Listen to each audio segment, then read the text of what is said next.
Assalamu alaikum students. Today's now our topic is the introduction of biology. In a previous lecture, we was learned the only we just go through the in some few pages of biology in first year in FSC medical book, in which we will study the Islamic related to the Islam and biology. So in the in this chapter, introduction of biology, firstly we discuss about the what is biology.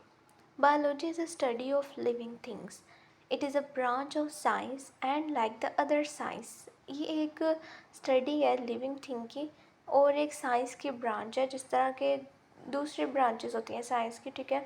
ये way of understanding nature है, ये फितरत को समझने का एक जिसे बोलते हैं असूल है कि बायोलॉजी के अंदर हम जो है वो नेचर में पाई जाने वाली हर तमाम चीज़ को, चाहे वो मतलब वो माइक्रोस्कोपिक है, कुछ भी है, वो नई टाइप से देखने वाली है, तो बायोलॉजी के अंदर हम उसकी हर चीज़ को स्टडी करते हैं जो रिलेटेड टू द नेचर होती है, जो मैन मेड नहीं होती।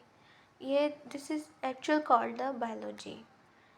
बायोलॉजिस्ट वो होते हैं जो कि बायोलॉजी के बारे में जो स्टडी करते हैं उनको हम बायोलॉजिस्ट कहते हैं। Biologist deal with the living part of the nature. Biologist जो है वो क्या करते हैं, डील करते हैं लिविंग पार्ट ऑफ नेचर से, ठीक है। नेचर्स में जितनी भी चीज़ें पाई जाती हैं, ठीक है, उनके बारे में स्टडी करते हैं and with a non living thing. अब वो उन दोनों की इंटरेक्शन देखते हैं, जिस तरह हमारे एक इकोसिस्टम में दो चीज़ें होती हैं ना, लिविंग और non living living thing, biotic और एबायोटिक, ठीक है। इस तरह जो बायोलॉजिस्ट है ना, इन दोनों के दरमियान जो एक ताल्लुक़ है, रिलेशन है, उसको जो है वो डिस्क्राइब करने की कोशिश करते हैं। Which effect the living things in any way, जो कि अक्सर नॉन लिविंग थिंग्स जो हैं वो इफ़ेक्ट करती हैं लिविंग थिंग को। लाइक किसी मतलब एक्सेस ऑफ, अब कह लें फॉर एग्ज़ाम्पल किसी भी चीज़ के अंदर केमिकल की मिकदार ज़्यादा हो गई है, स्मोक ज़्यादा होगी, तो ये इट्स नेचर। तो इस वजह से इंसान लिविंग थिंग पे जो है वो में वो मुनेरा है, किंगडम, मतलब कोई भी फाइलम है, कुछ भी है, तो वो डायरेक्टली किस पे इफ़ेक्ट करेगा, लिविंग पे इफ़ेक्ट करेगा। Okay, the next is they strive. अब बायोलॉजिस्ट की कोशिश क्या होती है, स्ट्राइव का मतलब होता है कोशिश।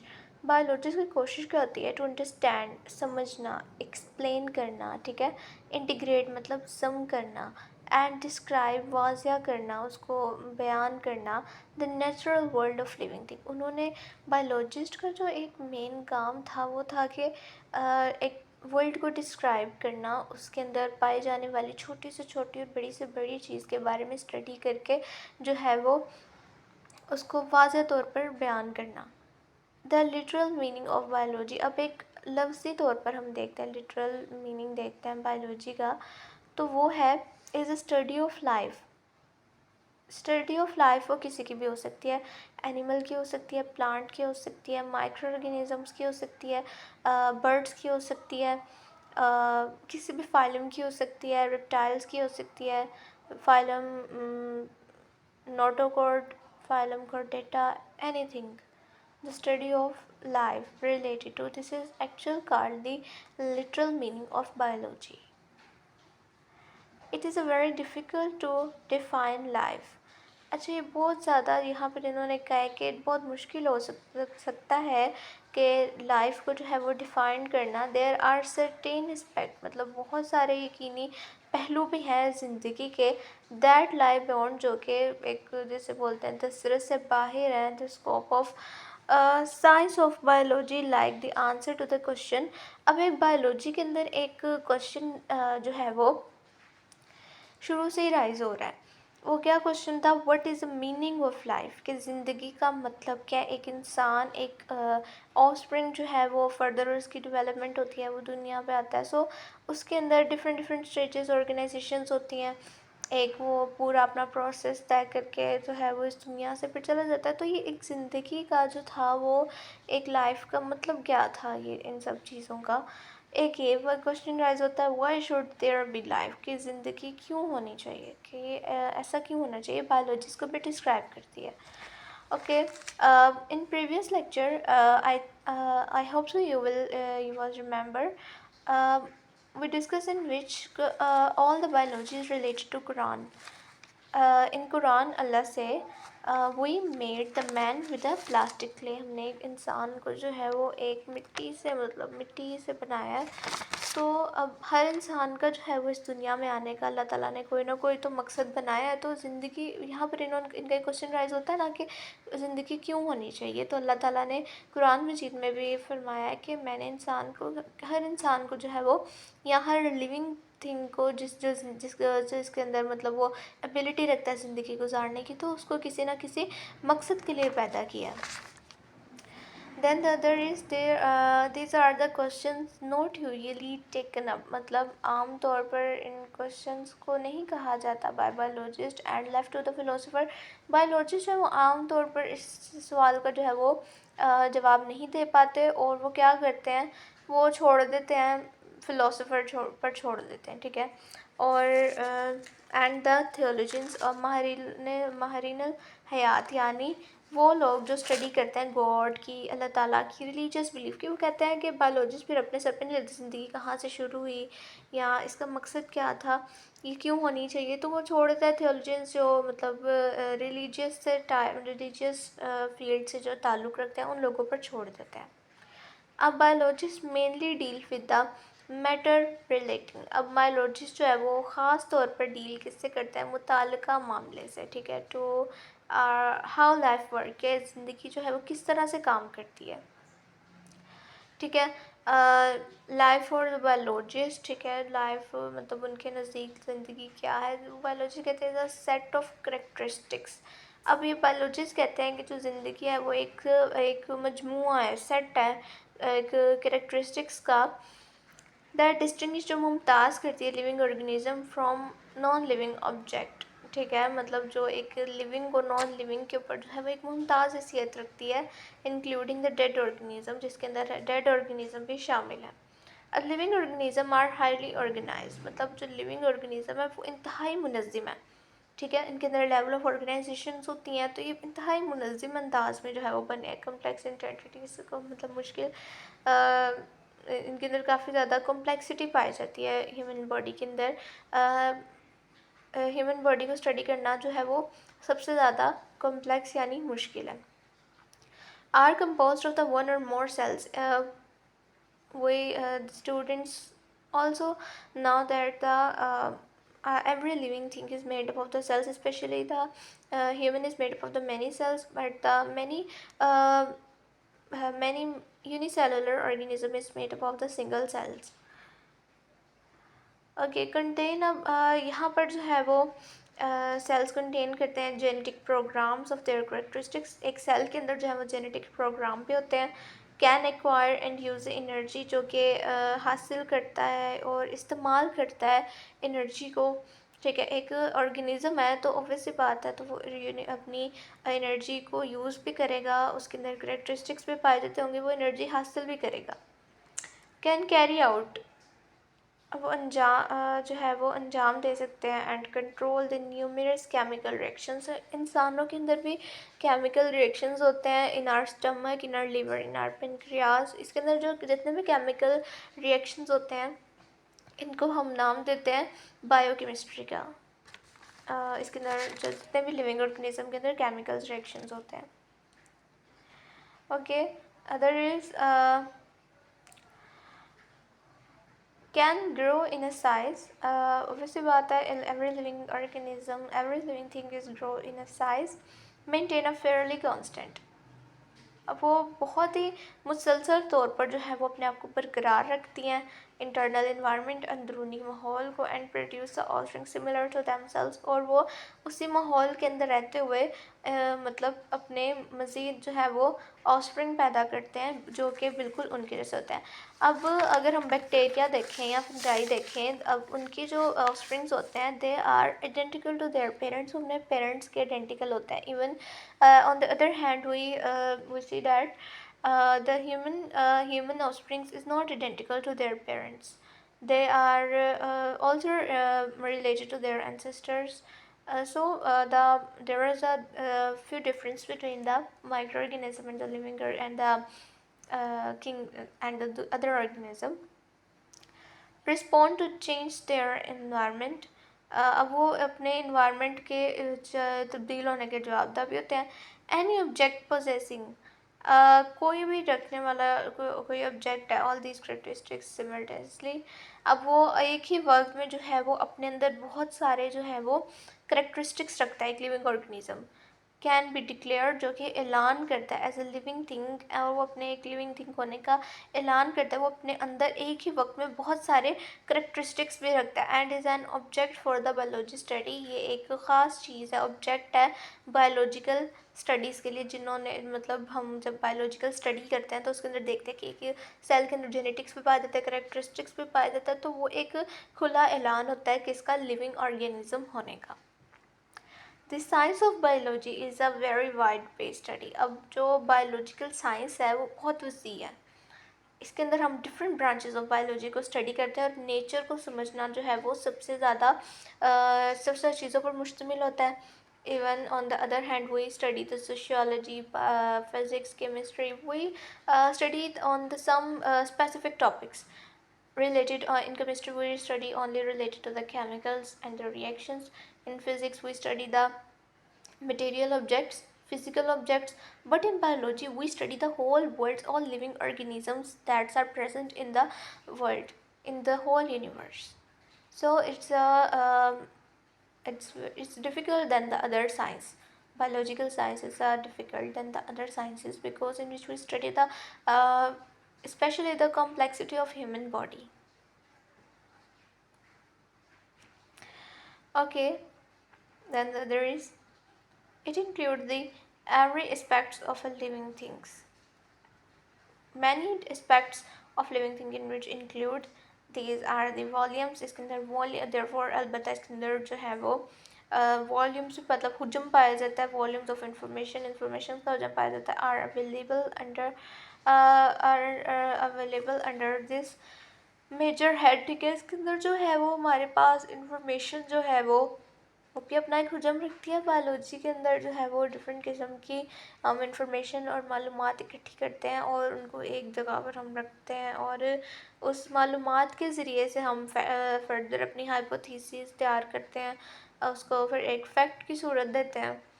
Then it is but natural to divide this science into the greater number. अब हम साइंस को जो है वो मेजर और काफ़ी ज़्यादा ब्रांचेस में जो है वो डिवाइड कर देते हैं. फॉर आर कन्विंस, अपनी सहूलत के लिए, और for comprehending and study biology, biology को स्टडी करने के लिए, उसको समझने के लिए. ठीक है, अपने लिए एक सहूलत रखते हैं कि हम बायोलॉजी को डिफरेंट ब्रांचेस में कन्वर्ट करके जो है वो हम उसकी एवरी लिविंग थिंग की जो है हम इजीली जो है वो स्टडी कर सकते हैं. Okay, the next is you are surely familiar. अब आपको भी इस बारे में वाकफियत होगी या पता होगा. एट दिस स्टेज, अब इस स्टेज के अंदर होता क्या, विद द इकोलॉजिकल. इकोलॉजी किसको बोलते हैं, जो आपके माहौलियाती स्टडी को बोलते हैं इकोलॉजी. एम्ब्रियोलॉजी बोलते हैं कि एक एम्ब्रियो है, यानी हम कहते हैं एक एग है, वो फर्दर उसकी डेवलपमेंट जो है वो उसको हम एम्ब्रियोलॉजी कहते हैं. वो जब फर्दर ऑफस्प्रिंग में जो है वो कन्वर्ट होना, उस प्रोसेस को हम एम्ब्रियोलॉजी की स्टडी कहते हैं. फिजियोलॉजी जो है वो एक लिविंग थिंग के फंक्शंस को जो है वो, नॉर्मल फंक्शंस को जो है वो डिस्क्राइब करती है फिजियोलॉजी. देन मॉर्फोलॉजी, फॉर्म और शेप और स्ट्रक्चर ऑफ लिविंग थिंग. अब मॉर्फोलॉजी क्या होती है, ये हमारी बॉडी की शेप को, स्ट्रक्चर्स और फॉर्म को जो है वो डिस्क्राइब करती है. इसमें एक्सटर्नल हमारी स्टमक की मॉर्फोलॉजी हो सकती है, उसकी स्ट्रक्चर, शेप, उसकी फॉर्म, और इंटरनल हमारी नोज़, आइज, लेग्स, फीट, इनकी हमारी जो है वो स्ट्रक्चर और शेप की स्टडी हो सकती है. और एनाटमी हमारे अंदर मतलब इंटरनल स्ट्रक्चर जो हमारा है, एनाटमी जिसको बोलते हैं, उसकी साइज, स्ट्रक्चर और फॉर्म को जो है वो मेजर कर सकती है. प्लेंटियोलॉजी जो है वो कंसर्न करती है फॉसिल फ्यूल. जैसे हमारे पास इंसान ग्रीक जो है वो प्लेंटियोलॉजिकल स्टडी करते होते थे, फॉसिल फ्यूल्स की study, animals and the plants की. उसके बाद है जी हिस्टोलॉजी जो है वो microscopic structure of tissue. Tissue obvious सी बात है, हम नेक्ड आई से नहीं देख सकते, थ्रू द माइक्रोस्कोप देख सकते हैं। तो ये हिस्टोलॉजी जो है माइक्रोस्कोपिक स्ट्रक्चर्स ऑफ टिश्यू की जो है वो मेनली स्टडी है। There are many branches we discuss in our lecture. Evolution, the gradually development of the something. Evolution किसी भी चीज़ की development होना, उसकी मतलब एक रेस चलना, एक नस्ल चलना, और उसका जो चलते आना उसको एवोल्यूशन बोलते हैं। Genetics, heredity and the variation of inherited characteristics, मतलब विरासत में जो है वह तगय्युर करेक्टरिस्टिक्स, और हेरिडिटी विरासत को हम जो है वो जेनेटिक्स बोलते हैं। इवन हम कहते हैं कि इसके जेनेटिक्स में ये चीज़ है, इवन उसके एक चाइल्ड है तो उसके जेनेटिक में कोई चीज़ या आदत या कोई ऐसा करेक्टरिस्टिक्स पाया जाता होगा जो कि उसके एंसेस्टर में पाया जाता था पहले से। इसको हम जेनेटिकली स्टडी बोलते हैं। ज़ू जियोग्राफी जो है वो zoo geographical distribution of animals, मतलब हम देखते हैं कि जियोग्राफिकल तौर पे भी जो है वो एनिमल्स जो है वो फैले हुए हैं। जैसे सी में अलग से हैं, सहराओं में अलग से रेप्टाइल्स हैं। और जो है वो खुश्क ज़मीन पे अलग से रेप्टाइल्स हैं या एनिमल्स हैं, बर्ड है। तो ये जियोग्राफिकल स्टडी होती है एनिमल्स की। These are the branches of biology which deal with the environmental relation.